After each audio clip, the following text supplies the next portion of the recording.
Salut à tous.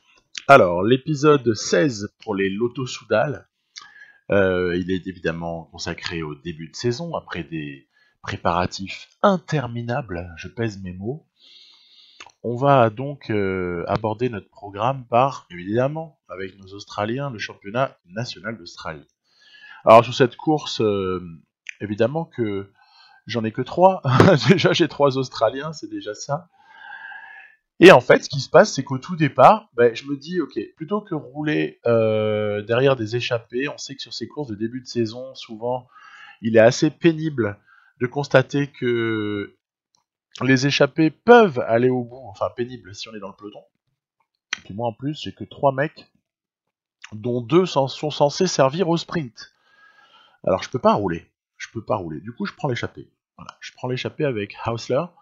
Hausler qui est quand même un excellent coureur, hein. Faut pas rigoler, donc voilà, je prends l'échappée, mais par contre, je ne collabore pas. Je collabore pas ou très très peu. Et en fait, c'est incroyable, mais justement, ce que je craignais, et puis à la fois, du coup, ça va s'avérer positif, c'est réalisé, à savoir que, bon an, mal an, l'échappée prend de plus en plus de terrain. Elle prend tellement de terrain que finalement, la victoire va se jouer entre les échappées. Et on aborde la dernière difficulté, enfin, c'est le dernier tour pour cette même difficulté qu'on aura rencontré 11 fois. Et là, je me dis, il faut y aller en costaud, quoi. Faut y aller. Je veux dire, t'as le meilleur coureur du groupe, il est en super forme, t'y vas, point. Donc j'y vais. Et puis, il y a finalement qu'un seul coureur en mesure de nous suivre. Tant mieux, tant mieux. Mais par contre, vous voyez, l'avance, elle est très très petite, hein. On a une vingtaine de secondes. Ils sont très très proches. En plus, c'est cool, le mec me prend un relais. Tant mieux. Moi, je demande pas mieux. Ça évite de s'épuiser. Le type prend un relais. On arrive quasiment au sommet. J'essaie d'en replanter une quand même, par principe. Voilà. Boum. Mais pas trop, hein, parce que vous voyez, il reste plus beaucoup de barres. Mais du coup, là, on est en descente. Alors, c'est pas Wellens, hein, au niveau de la récupération, ou Benoît. Donc, il va falloir la jouer. Je crois qu'on va être obligé de. Le mec veut pas passer. C'est très bien joué de sa part. Il y a que 17 secondes. Ça se rapproche derrière. Bon, il va falloir lancer, hein. Voilà, il va falloir le lancer. Et par chance, Hausler est un très bon sprinter. En tout cas, il l'a été et les restes sont corrects. Donc voilà. On a le champion d'Australie, ça fait plaisir. Il aura un joli maillot toute la saison. Moi j'aime bien, hein, vous avez peut-être remarqué déjà, j'aime bien arriver à choper des maillots distinctifs. Alors, c'est pour ça les championnats nationaux, championnats du monde encore plus. C'est vraiment quelque chose qui me plaît beaucoup. Voilà, donc on enchaîne, on reste en Australie. Le Down Under, celui-là, il est pour Matthews. En tout cas, dans mon esprit. J'ai cherché, je me suis amusé. Pourquoi est-ce que ça s'appelle Down Under? Parce qu'en fait, c'est les anglo-saxons, surtout les Britanniques et les Américains, qui disent ok, vu que ils sont à l'opposé de nous, en gros, hein, pour la faire courte, alors qu'on voit une superbe victoire de démarre déjà dans cette étape 1, pour la faire courte, Down Under, pour exprimer le fait que, en gros, ils ont la tête là où on a les pieds, quoi. Si on voit les choses de manière hyper simpliste, expliquer à un enfant. Voilà, je savais pas, je l'ai découvert, je vous le dis. On passe à une étape qui est cruciale pour le classement général, celle-ci, contrairement aux étapes 1, 3, 4 et 6, qui sont du plat qui est censé arriver au sprint. La 2 et la 5 sont à surveiller, donc justement, l'étape 2, je fais rouler. Hoffland est chargé d'être l'avant-dernière, je dirais, l'avant-dernière mèche avant d'allumer Hausler et ensuite la mèche finale. Évidemment, Michael Matthews, donc il y a Dan Martin qui se signale. Alors, vous doutez bien que si on était à Liège, Hoffland, il ne suivra jamais un démarrage de Dan Martin. D'ailleurs, il n'y a pas grand monde qui le suivra. En revanche, le mec est à court de forme, on est en début de saison. Et nous, l'avantage incroyable qu'on a, regardez Hausler comme il fait un boulot monstrueux. Et ensuite, Matthews peut y aller. L'avantage qu'on a, c'est pic de forme défini en tout début. Et ça fait une énorme différence. Donc Michael Matthews, malgré un retour de Yates et un Dan Martin qui aura finalement résisté, mais victoire de Matthews, il prend le général. Et si tout va bien, il a un petit écart en termes de secondes. Ce serait assez bien d'en avoir un. On va voir ça de suite. Oui, il y a un petit écart puisque du coup, au niveau du temps, on a maintenant 16 secondes, 18 secondes. Ok, d'accord. Donc, étape 3. Rien ne se passe réellement. De toute façon, c'est toujours pareil. Hein. Ces étapes-là de Down Under, il y en a 4 sur 6 qui sont pas passionnantes. Par contre, ça permet de s'entraîner à, à faire voilà, votre petit train de sprint là. Je trouve ça amusant. Même si c'est pas du tout ma spécialité, j'avoue. C'est pas le truc qui me fait rêver, mais bon. Voilà, il y a un Tuns qui s'excite. Et nous, eh ben, on est un peu en retard à l'amorce du dernier kilomètre. Alors, qu'est-ce qui va bien pouvoir se passer encore? Démarre. Il a démarré plus tard, mais il nous a sauté sur la fin. Bon, deuxième place pour Michael Matthews, c'est pas grave. Avec une deuxième place, on continue à choper une bonif. On attrape des points au classement par points. Tout va bien. Quelque part, on consolide.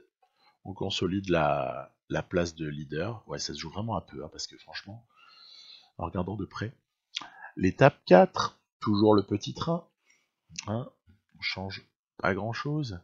Puisque grosso modo, même si 2 fois on a perdu, on a fait voilà, troisième et deuxième, honnêtement, je remets pas tellement en question la stratégie. Elle me paraît assez satisfaisante. Voilà, j'ai pas dit excellente, mais voilà. Amorce du dernier kilomètre, toujours pareil. Un Michael Matthews en pleine possession de ses moyens, qui cette fois-ci ne se fait pas sauter. Il garde une avance sur Groenewegen et sur Arnaud Démare, malgré voilà, le retour de quelques sprinters, de quelques punchers. Voilà. Donc, on se retrouve maintenant à l'étape 5. Cette étape 5, elle est très intéressante parce qu'elle arrive là encore sur une difficulté qui fera environ 3 km et demi et c'est du 7-8%. Donc j'ai envie de dire terrain de jeu encore idéal pour Michael Matthews. Le tout, c'est de l'amener là-bas dans les meilleures conditions. Alors, ça c'est le premier passage sur cette difficulté. Voilà. Donc là, vous voyez, on a encore des équipiers qui peuvent bosser. Ça part, mais c'est pas important les mecs qui partent là à ce moment-là. Aucune importance. D'ailleurs, même Campenarts va nous rattraper tout ça. Voilà. On va au passage gratter des points. Ok. Alors, maintenant, ce qui va compter, c'est l'ascension finale. Et là, on va s'apercevoir que c'est encore Heinrich Hausler qui va nous faire un boulot de malade mental. Le mec est juste énorme. Hein. J'adore. En plus, avec son joli maillot. Donc, il est capable, comme ça, d'emmener Matthews. Il y a Bob Jungels, attention. Hein. Il est capable d'emmener Matthews près de la fin, dans de très très bonnes conditions. Alors, je décide finalement d'attaquer. L'histoire nous dira si j'ai eu raison ou pas. Peut-être qu'il fallait garder la roue de Jungels. En tout cas, et ben voilà, on a gagné. Ah bah non, c'est pas là la ligne. Zut. Zut. Ah bah alors dans ce cas-là, bah... on se fait sauter. Donc, ah là là, bref. Voilà. Bon, c'est pas grave du tout. Franchement, c'est pas grave du tout. On est deuxième. Là encore, on conforte. On conforte la place de leader. Tout ce qui compte. Franchement. Allez. Général bouclé. On va donc gagner le Down Under. puisque la 6e étape, c'est une mascarade. Hein, c'est un petit peu comme une petite parade de 80 ou 90 bornes, je sais plus combien. Bref, elle représente pas grand-chose, si ce n'est à la limite le terrain de jeu idéal pour une nouvelle fois tester notre petit train là. Tout en sachant qu'on n'est pas le meilleur sprinter non plus. Il a 78 Matthews. Il a 78 et puis démarre, il a genre 83 quoi. Groenewegen aussi, ou 82 démarre, 83 Groenewegen. Bon, allez, on se fait encore sauter, c'est pas grave, on commence à avoir l'habitude. Moi, je prends le général. En plus, c'est cool parce qu'il ramasse le général aussi au niveau point, au niveau montagne. Bref, on va avoir le tiroir de caisse de notre trésorier qui va résonner. Ça va faire cling cling, 40 000 dollars à peu près, ou 40 000 euros, je sais plus. Maintenant, on se rend sur cette course créée par Cadel Evans, et oui, l'ancien vainqueur du Tour, qui a créé cette course devenue classique. Elle se passe à Geelong, mais l'intitulé exact, il est super compliqué, je vous l'ai écrit. Voilà, c'est donc, en fait, c'est Melbourne, hein. Faut pas se tromper, hein. C'est comme si c'était à Melbourne, on est sur un terrain qui est plat, mais sur lequel il y a 2-3 petites côtes. On s'est fait surprendre. Aussi, dans ma mise en place de mon train, il y a un coureur qui a un peu déraillé. Enfin, au sens figuré, bien sûr. Et regardez, ça part. Attention, ça part. Bon, écoutez, hein, quand ça va pas, à qui est-ce qu'on fait appel pour remettre Matthews sur les bons rails? Notre ami Heinrich Hausler, hein. Donc, toujours dans son pic de forme. Le mec va rouler comme un ouf. Et puis il va nous ramener tout doucement, surtout que là devant ça se regarde, les échappés, ils ont même pas réussi à s'entendre. Voilà, on va donc essayer d'emmener Matthews vers la victoire finale, après un petit moment où on a tremblé. Parce que si les échappés s'étaient entendus, ça aurait peut-être pas été la même histoire, mais peu de concurrence. Hein. Très très très peu de concurrence sur cette course. J'y suis allé parce que j'ai Matthews, il est australien, c'est en Australie. Voilà, je veux dire, il est en pic de forme en plus. Faut essayer de ramasser des victoires tant que le mec est en pic de forme totale. Hein. Je pense aussi à l'argent parce que je me méfie toujours des questions de budget de l'équipe.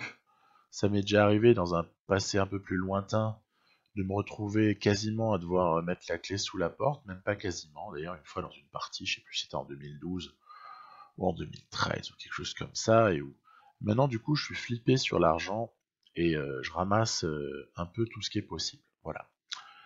Objectif numéro 1, sponsor de la saison. On a changé de continent. On a avancé d'une grosse vingtaine de jours par rapport à Geelong. Et on est sur Homeloop. Last News, nom d'un journal. Comme Dauphiné en France, en fait, qui a donné aussi son nom à une course, quoi. Donc là, c'est plus pareil. Hein. Le terrain de jeu, c'est pas le même. Debut sur ça se voit pas, mais il est protégé par Van Aert. Ça ne se voit pas. Il y a Van Aert. Bref, Debut sur est en forme optimale. On a de la chance. Malheureusement, Bettiol là vient de se. Je compte sur Bettiol en tant que soutien dans le final. Il vient de crever là. C'était un peu au mauvais moment, mais vous allez voir, il va rentrer. Il va rentrer bientôt. Donc, nous, surtout, on fait pas d'efforts pour permettre à Bettiol de revenir. Parce qu'en fait, cette course, déjà, c'est une classique classe B. Hein, donc, attention, il y a des points UCI. Il y a les meilleurs coureurs qui sont là. Hein. Alors, ils sont pas à leur meilleur niveau de forme. Je vous le concède aisément. Mais si vous regardez, on a aligné Van Aert. Il n'est pas du tout à son meilleur niveau de forme. Hein. J'ai programmé seulement de bus pour être le patron là-dessus. Puis comme Bettiol, il vise l'Estrade Bianche, forcément, il va aider parce que c'est un mec super polyvalent. Hein, je le traitais de mini Moscone il y a quelques temps, bah, c'est exactement ça, hein. Moi j'adore Moscone, j'ai chopé Bétiol, à votre avis pourquoi? Parce que Moscone, c'était un peu trop prestigieux, c'était quelqu'un à qui je pouvais pas offrir le rôle qu'il devrait avoir dans une équipe, s'il n'était pas chez Sky. En tout cas, s'il était chez Lotto, bah, ce serait un leader sur les classiques flandriennes Moscone. Or, moi j'ai décidé que déjà je développe Van Aert, et en plus de ça, le leader ce sera Tish Benoît. Voilà, point. Donc si ça évolue, on verra, mais Bétiol, vous voyez, j'en avais besoin. J'en avais vraiment besoin parce que là, il y a Van Aert qui a tout donné. Et Debusschere commence à aussi produire son effort parce qu'il ne s'agit pas de se faire distancer par les Van Avermaet, Terpstra, Peter Sagan, Seb Van Mark, ok. Donc là, l'échappée était insignifiant, hein. Mais en tout cas, on est sur un groupe de 5 plus 1 où il n'y a que des grosses pointures. On est repris, puis ça contre-attaque. Alors moi, je vais prendre la roue de Stuyven pour rentrer. Voilà, tranquille. 0-0 consommation d'effort. On n'arrive pas loin de la fin. On n'est pas loin du tout. Sur les fins de Flandrienne comme ça, il est excessivement difficile de s'échapper. Il y a Stibar là qui essaye. Vous voyez tout le temps des tentatives, mais en fait, il est très dur de s'échapper à tel point qu'on pourrait presque se dire que il ne sert à rien d'attaquer, voire il ne sert à rien de contre-attaquer, parce que vous allez cramer des forces pour pas grand-chose. Alors moi je prends la roue, j'ai choisi la roue de Van Avermaet. On verra où est-ce que ça va nous mener. L'objectif c'est un top 5 sur cette course-là. Un top 5. Et je suis pas optimiste, hein, je vous le dis de suite, un mini secteur pavé avant l'arrivée, voilà. Je suis pas du tout optimiste, ça sprint. Ouf, ça se calme, tant mieux. Ça c'est. Ah, il se dandine, Van Avermaet. Est-ce le bon cheval? A priori, tant qu'il se dandine, c'est pas forcément le bon cheval, hein. Mais je reste, tant pis, je reste sur lui. Tant pis. On arrive bientôt à la flamme rouge. Là, c'est tendu et du coup, je devance quoi. Je devance le sprint parce que j'ai trop peur de me faire après surprendre. Christophe Van Avermaet démarre. Oh là là, c'est pas possible. Et la moisson de Arnaud Démarre continue. Bah lui, vous voyez, je pense que l'IA lui a dû lui programmer un pic de forme en début de saison. Ça ne peut pas être autrement. Vu ce qu'il a réussi sur le Down Under et vu j'ai même pas eu la curiosité de regarder s'il était allé gagner des courses en France en préparation, là, pendant les 20 jours. Mais, voilà, il chope le home loop, c'est une belle victoire. Nous, on est troisième. Moi, troisième, ça me va. Ça me va. Donc, le lendemain, évidemment, comme toutes les années, chaque année, pardon, c'est Kuurne, Bruxelles-Kuurne. Là, c'est même pas un top 5 qu'on veut, c'est une victoire. Mais on a de la chance, parce que sur Kuurne, qui est une course un peu moins prestigieuse que Omloop, sur Kuurne, le gratin n'est pas présent. Donc il y a peut-être quelque chose à faire. Mais il y a quand même Peter Sagan. Donc méfiance totale. Il va falloir... Ah, vous voyez en plus les difficultés, elles sont situées très très loin de l'arrivée. Le fait qu'il y ait ces difficultés loin de l'arrivée, alors que là j'ai craqué complètement, je mets Japa 6, irréalisme absolu. Mais j'ai pas fait exprès, hein, j'étais en effort curseur. Donc je vais attendre, hein, voilà. Surtout pas commencer à faire n'importe quoi. Priorité quand même à un aspect réaliste du jeu, même si ça reste un jeu et que donc fatalement on est dans la fiction totale. Ben voilà, regroupement. Ah, regroupement, c'est ce que je vous disais. C'est difficile à un endroit, mais pas assez proche de l'arrivée. Du coup, tout le monde est là. Il y a besoin à ce moment-là de forcément essayer de faire un peu une sélection, quoi. Donc moi, je prépare le sprint et en même temps, je vais commencer à lancer 2-3 attaques. Voilà, par exemple là, vous avez Wout van Aert qui en lâche une. L'objectif, c'est, j'ai très bien compris que j'allais pas gagner comme ça. En revanche, je m'arrange pour que ça élimine en fait pas mal de gars qui étaient revenus après les difficultés en fait. Voilà. Donc si on reste à une trentaine, Allez, peut-être une chance. Donc, attention, attention. Bannière des 10. Encore une fois, Bettiol qui file son coup de main. Allez, moi je lance le train, tant pis. Il y a Hoffland qui a été spécialement pris pour ça, préparé aussi au niveau de forme. Ça s'échappe, ça s'échappe. Attention, on a vu avec Arnaud Desmar que ça peut revenir à tout moment, donc je balance le sprint. Terriblement pragmatique.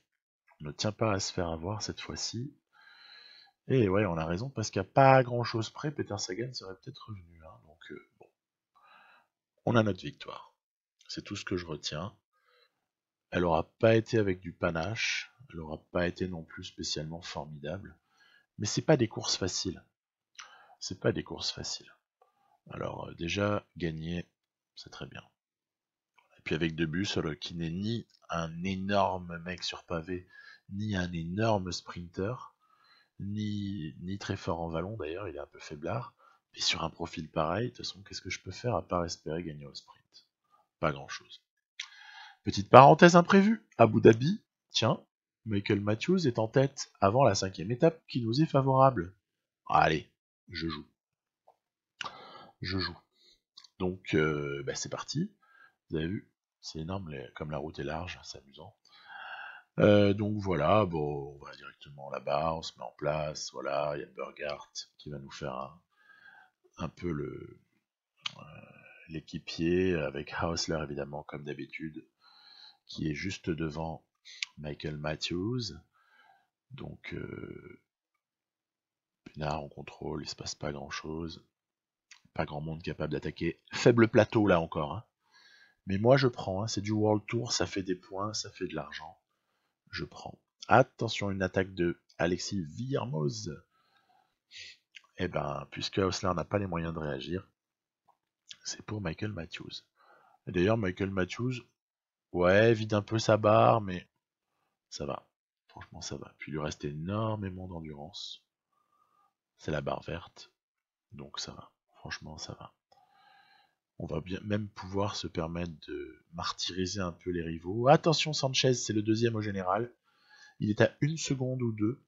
Donc surtout pas lui laisser des bonifs. Donc je prends la roue. Il y a encore de la pente là. On est quand même. Ça a pas l'air, mais c'est pentu. Ah, et puis quand je vois Roche, c'est Nicolas Roche là qui s'éloigne un peu. Bon, allez, allez, ciao ciao. Au passage, le Jelle Van Endert qui chope une deuxième place. Allez, c'est cadeau. Il a été calé dans la roue de Matthews pendant toute l'ascension. Voilà, allez. On tient notre Abu Dhabi, ça fait des points UCI, ça fait de l'argent. C'est toujours ça de prix. Et on termine avec les Strade Bianche, la course qui monte, qui monte. Bettiol en leader, je l'ai annoncé déjà à l'épisode précédent. Il y a des jolies notes, moi j'aime beaucoup ce coureur en tout cas. J'ai vraiment hâte de lui faire gagner des choses prestigieuses si possible. En tout cas, on verra dans le futur. Tish Benoît est là, il n'est qu'à 90%. Bon, doucement. Voilà, on va pas l'abîmer. On va pas l'abîmer puisque lui, ses objectifs, ils sont un peu ailleurs. Après, je vous dis pas que si on est dans le final, on va pas non plus lui demander de s'arrêter. Faut pas, voilà, pas rigoler. Donc on est toujours, voilà, alors cette fois-ci avec du Debus qui est capable d'aider, il est en grosse forme. Wout van Aert, c'est un peu comme le timing de Benoît, il est programmé lui pour après Milan-San Remo. Bettiol évidemment protégé sur cette course. Et par contre, si Kwiatkowski s'échappe, on laisse pas partir. Parce que Kwiat, c'est double vainqueur déjà des Strade Bianche, donc danger absolu. Donc j'ai envoyé Wout van Aert avec Tish Benoît dans la roue pour ne surtout pas le laisser s'échapper. On se retrouve à 3 devant. Enfin devant. Il y a un petit coureur là devant là, qu'il faut qu'on essaye de rattraper quand même. Mais ce qui m'embête, c'est pas tellement le coureur qui est devant.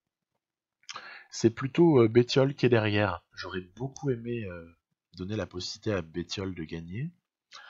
Et là, il y a un trou à combler. Et puis si je le comble, je ramène les autres. Enfin, bon bref, il va falloir attaquer au bon moment. Essayer de le combler en tout cas au bon moment.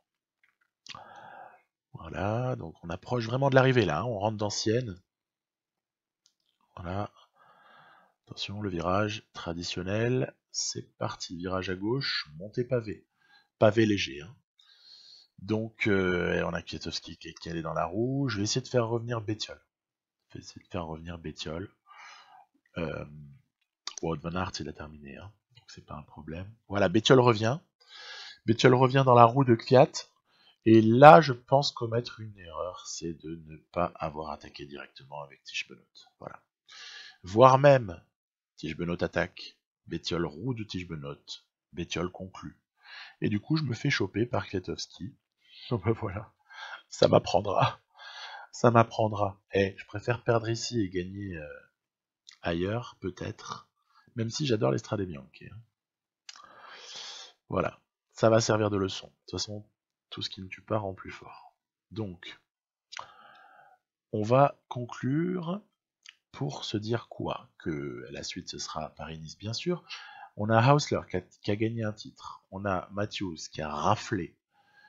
On a Desmar aussi au passage à signaler. Debus n'a pas déçu, il a rempli 2 objectifs, bravo. Et Kvyat, voilà, qui chope au nez à la barbe de Bettiol. La suite, très prochainement. Je vous dis salut à tous, amusez-vous bien.